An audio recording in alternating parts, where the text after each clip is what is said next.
First of all, Alistair's presentation was great. There's a lot of stuff that he talked about that we're not going to go into in my presentation, and I also don't have the slick films and kind of the buttoned up bulleted slides. I have a presentation like that. I had it ready to go about 10:30 last night, and then I landed, got to my hotel room, and I was sitting here, and I remembered something about RetailSpaces and RetailSpaces.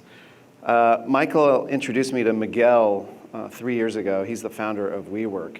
I was at WeWork giving a really slick presentation, at RetailSpaces giving a presentation about Chipotle and how we were changing rollout processes and developing not only a parallel track standards of a new store type, but also a low-cost model and a parallel track. And I'm kind of going like this with my hands because one had to be ahead of the other. And we were going over all of that, and there was a really great Q&A afterwards talking about what we were doing at Chipotle. And Miguel pulled me aside, and we ended up spending the evening together. And that was, I think that was on a Saturday. And by Monday, I had accepted a position, so 2 days after this photo, and went to WeWork when there were 47 WeWorks. I know you're going to ask what's this got to do with retail. We'll get into that, but when I joined WeWork, every project had been done as a one-off, as a single design solution. And what they wanted us to do was take retail practices and how we deal with rollout and efficiencies and standards and guidelines and add that to a WeWork model. Brief overview of my background. Did a lot of rollout with Starbucks. Went on to RGA, where we took that same idea and applied it to a lot of their clients, Nike, H&M, a few other big brands. And then I went to Chipotle and did that work at Chipotle. I had a brief stint at Samsung for a year as head of design. Some of the folks in the room worked with me on some projects there, some great projects with Macy's and others. And I have a 3-year history with WeWork with some starts and spurts. But back to what I was saying about Miguel and our meeting. So 47 WeWorks to date when I joined WeWork, and that was over a period of 4 years. Next month, we will open 52 WeWorks. So we over a 4-year period, they do 47. Now we're doing 40 to 50 a month. We needed to develop a system that could scale greatly. And that's core WeWork product only. That doesn't include our retail concepts, our We Live concepts, our fitness concepts, which you'll hear all about. But so we started the project developing all of the standards quickly so that we could do a rollout model. And so to do that, we looked at a huge across-the-board swath of every WeWork they had done to date, the 47, and we analyzed all 47 and wanted to find out what the common threads were, the commonalities. And even though all had been done bespoke and all had been done as one-offs, 92% of the projects had all of the same kind of components. Square footage was between 65 square foot per person to 72 square feet per person. And so we kind of immediately landed on what worked, what didn't work, and kind of focused on that 8% and how to improve on that 8%. We're taking this idea of developing the standards that we had done on WeWork, which is all of the products you see under the work bucket, and applying that same processes to all of our new categories, which we're currently working on. And it's really the starting point for getting an efficient business model for us. And that is creating that base component, that base guideline. The guideline has the brand guidelines. It also has all of the practical kind of rollout guidelines, the Revit models, all of the product standards, all the specifications. They're all included in this base model. So we're working our way across to the right on all of these components as a rollout process. But now we've actually done a complete loop, and we're starting to look at WeWork kind of 2.0, or you could argue 3.0 since 2.0 was going to a standard. So what we've done is we've taken we've now got this machine rolling where we're rolling out 40 to 50 WeWorks a month. And we really started to look at what we've done. We kind of built our own problem. And the reason I say that is If you can imagine on this grid that you have OpEx across the top and CapEx, as my mic's working, CapEx on the bottom, everything that we're doing is within this center square for WeWork at the moment. So every decision we make, every furniture improvement, every lighting improvement we do, every material finish we modify is to squeeze down CapEx. And everything we do with lean modeling and stuff is to squeeze down OpEx. So we're just making the box in the middle smaller and smaller and tighter. So what we decided to do for the next version of WeWork is to really think about it's okay to have a really high-end, high OpEx, high CapEx product. It's okay to have a low-end product. And what would that do for the brand, and how do we think about that as a product development cycle? And so what's interesting is the standards work and the guidelines work we were doing tended to be more about kind of architectural construction and development solutions. But this idea of product development becomes a more holistic approach to brand and brand rollout. So we developed that upper left quadrant, that 1A, the low cost, low CapEx, low OpEx, as our first model in this expansion of this kind of 9 square that we're working on. And it's called HQ by WeWork, and it rolled out in August. And I'll run briefly through it, but HQ by WeWork it's really it's a different operational model is the key. I mean, the cost per square foot, I don't know if you know this, but WeWork has really become a monster of a purchasing power in the construction industry because of the number of desks that we're rolling out. And so the products and materials that we are sourcing, flooring, storefront, both the aluminum and the glass, furniture for our purposes, desks, task chairs, pedestals, et cetera, we're just getting ridiculous savings because we're owning the whole food chain, really, at this point. But what we really wanted to do was figure out what were the operational models that we could change. So HQ by WeWork on the surface may seem like that we're sacrificing something for the members because what we've taken out is we've taken out community. And it doesn't mean we've taken out service. So by taking out community, we just don't have the people that are there checking you in. So it's your own office. Your name is on the door. It doesn't say WeWork, but you're a WeWork member. And so by being a WeWork member, you still have advantage of all the services and the benefits that comes with a WeWork member. A lot of people don't know this, but when you're a WeWork member, you have access to things like health insurance. So you could be a small startup of one and have access to a really great insurance plan because you have the buying power of a large member company like WeWork. So we wanted to offer space for them that we could adapt and create that. So when you look at what the offerings are and how we're thinking about how we approach that, we first had to get the metrics right. We had to get what the OpEx, CapEx were, who we were targeting, how we were going to achieve this, how are we going to create that box, that 1A box, and fill it in.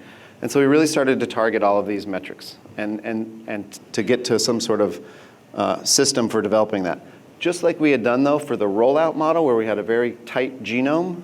I don't know if you know this, but at WeWork, we go into a space, we laser scan the space, all digital. We're not doing it ourselves. We just put the machine in the room, and it does it.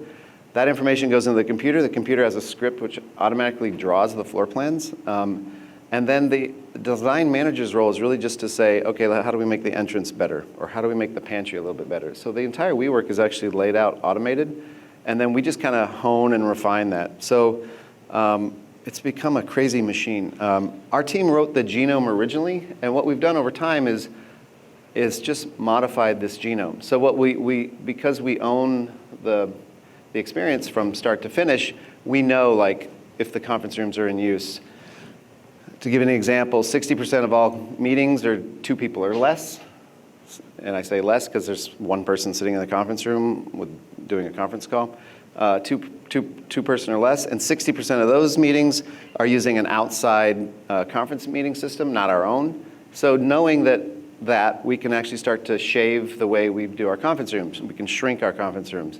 So we're taking that information, developing a 2-person conference room, a tiny little object. And it's an off-the-shelf kit that we're working on with Vitra, which is a pretty interesting project. Separate project, I won't go into that. But so we had to create a separate genome for HQ by WeWork, something that was a simple solution. It really is a a true kit of parts. So when you do an HQ by WeWork project, if you're a member that's coming to us, you come to us and you say what you need. And we need a place for 60 people.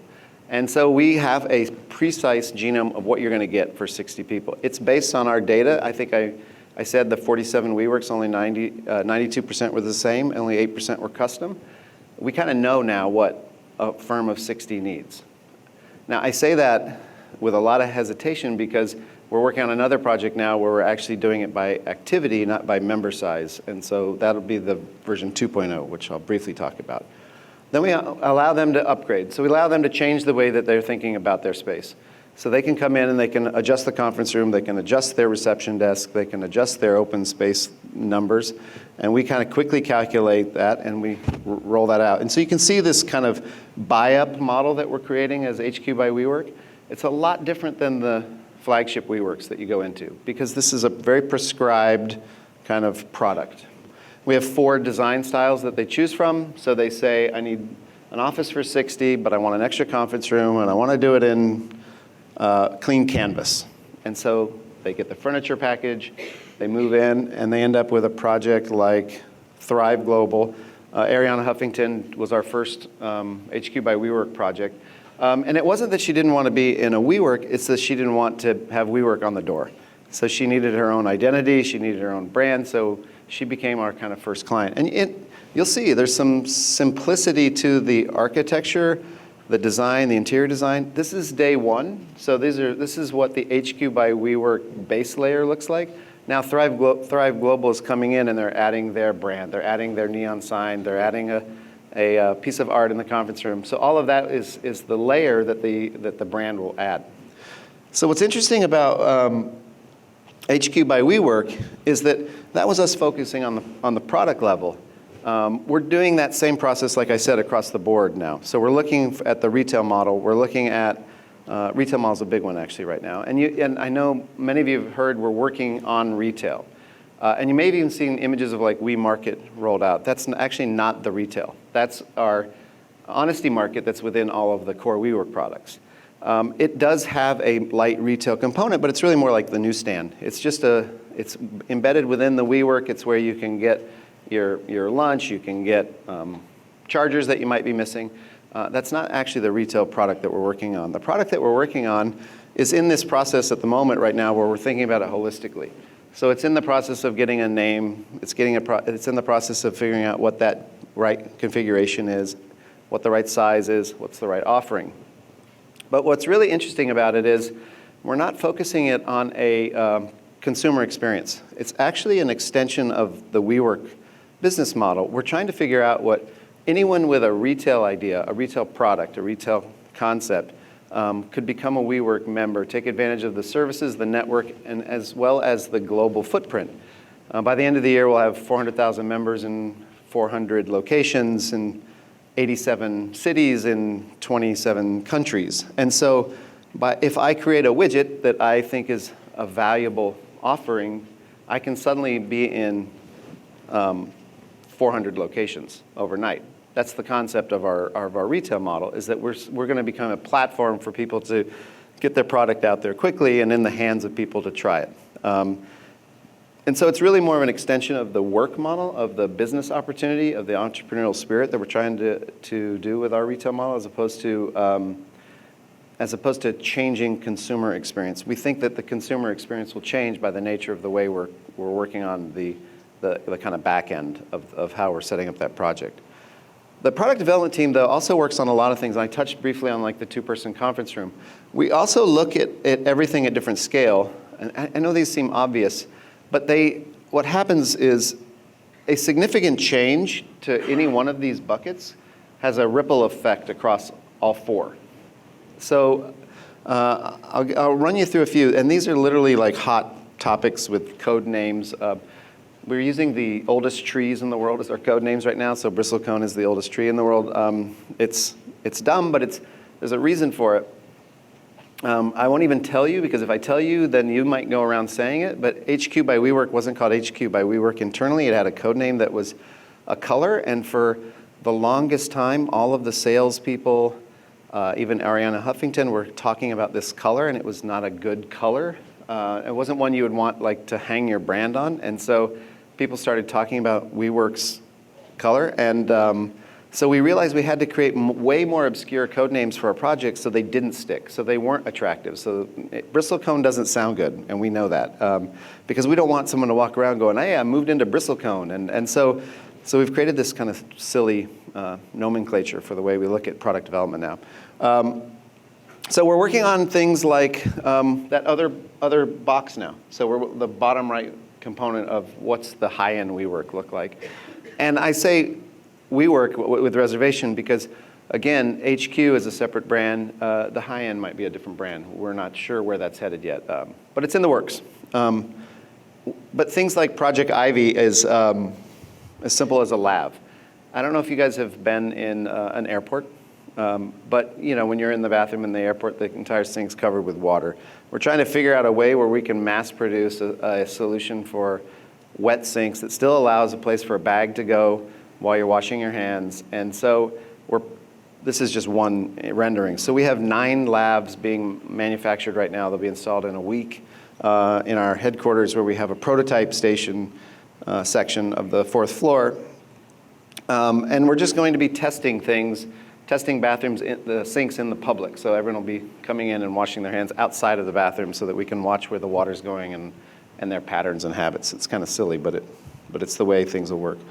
We're doing a lot with augmented reality. But what's interesting about what we're doing with augmented reality isn't the tool. It's that it's allowing us to iterate really quickly on change. So I briefly mentioned Vitra and the conference room of the future. One of the projects that we're working on, and I'm going to bang through a few of these really quick, but it's changing the way that we think about the kit of parts. So much like and like I said, you work on one thing and it trickles across the 4 buckets. This actually started with the retail. So with retail, we started with how are we going to do this for the consumer?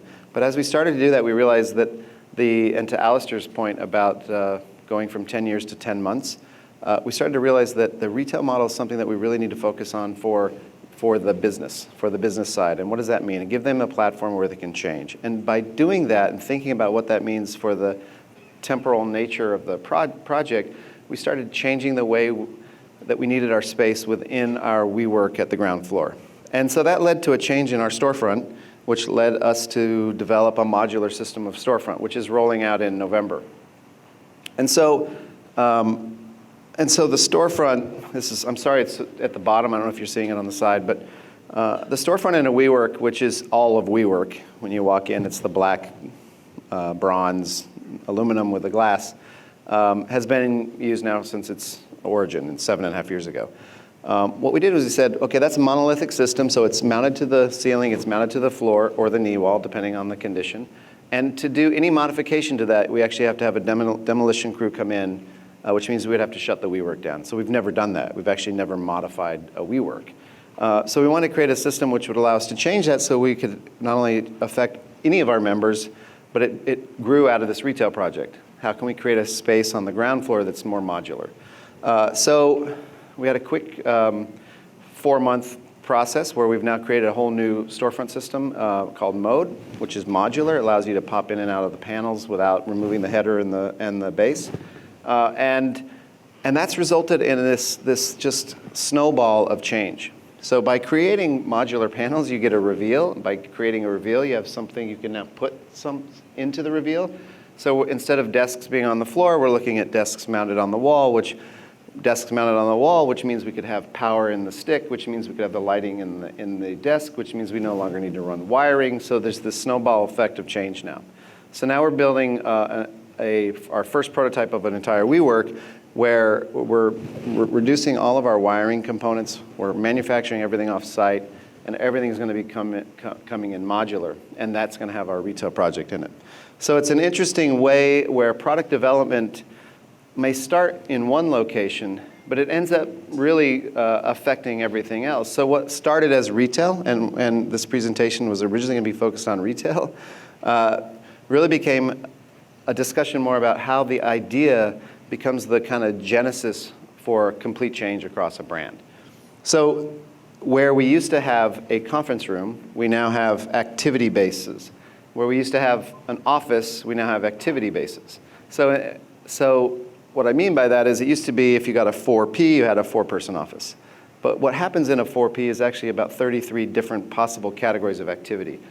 They're really obvious, like a massage therapist doesn't need 4 desks and 4 computer stations and 4 pedestals. They need a table and maybe a chair. A tattoo artist doesn't need the table, just the chair. And so we're working on how do we create these kit of possibilities, and how does that affect all of our product lines in all of those categories? So work, live, play, retail, grow. And many of you may have seen, like we've done a school recently. And so we're trying to take that idea and apply it all the way across. I mentioned the 2-person conference room. What's interesting about what happens, just to give you a very specific example of how product development can go both directions, up the food chain to changing whole product lines, to down the food chain to actual like objects. The storefront system, because it's got low voltage capability now, so everything can be plugged into it and everything turns on, is allowing us to rethink our phone booth, because the phone booth to date is, it started as a $13,000 millwork piece. It got down to a $4,000 flat pack system. But now by by us using this hot frame, we can now actually work on a system. You see it in orange down here on the bottom left there, your bottom right. By really the phone booth becoming about the extension of the frame, we can fit in now any pieces. So we ship now the frame to the site. The frame's low voltage, so which means the frame is plugged into the wall. And then all of the components, the roof, the desk, the seat, just snap in. And any of those that need power, the roof has a fan and a light, the desk has a light and a USB charge. They're automatically hot the minute you plug them in. So it's a really fascinating change in the way that we're thinking about product. So we're taking that same kind of process of looking at everything we're doing and thinking about what does that mean for retail, what does that mean for schools, for pre-K all the way up to 6th grade, and really trying to use product development as the genesis for changing user experience, as opposed to thinking about user experience and then doing these kind of microbial shifts. So we're looking at a kind of a bigger, longer tail, but with more significant change. Sorry if I ran through that quickly, but I had a limited time, but I think I have a few minutes, actually. I have 2 minutes left. Do you guys have any questions about what we're doing, or what has this got to do with retail? I think I made it clear on that, but I like things to be more conversational anyway, so we have 2 minutes. Does anyone have any questions that they want to ask? They can ask even just dumb questions about when's We Live going to land in your city so it's cheaper to live. Well, of course, the question is, what's WeWork's real play into the future with retail? Yeah, so retail, our real play into retail is in the works. Julie Rice was the founder of SoulCycle, and she joined us as the head of brand, chief brand officer. And she's working on some amazing brand concepts for retail, and we're working on what does that mean for the space. And you'll see it happening very quickly. It really is like our core product. It's a platform for retail. It's a platform for businesses to come in, more than just a specific retail concept. So it really will allow for lots of change.